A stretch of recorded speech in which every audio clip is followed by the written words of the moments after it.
Mitch Marner across the ice, Hunwick with a shot. Out of the penalty box comes Alex Ovechkin. A breakaway to win the game. Stopped by Frederik Andersen. Still 3-3. 30 seconds to go in overtime. Puck stays in. Oshie to Ovechkin. Stopped again. Oshie's backhander. That's rejected again. Nick Backstrom plays the puck back to the blue line. John Carlson to Backstrom.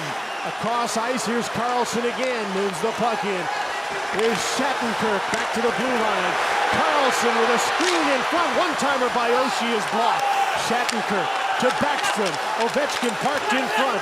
Van Riemsdyk couldn't get a hold of the puck. Carlson couldn't take that pass out of the corner. And the first overtime comes to an end, and it's still 3-3. I mentioned those bursts of energy. It's so much easier to do it offensively. That's Ovechkin, who's been sitting for 2 minutes. How about defensively, though, for Marner?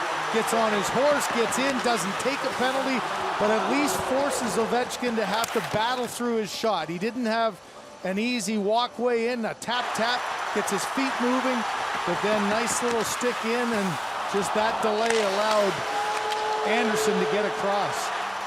And that is just an absolute anaerobic burst of energy.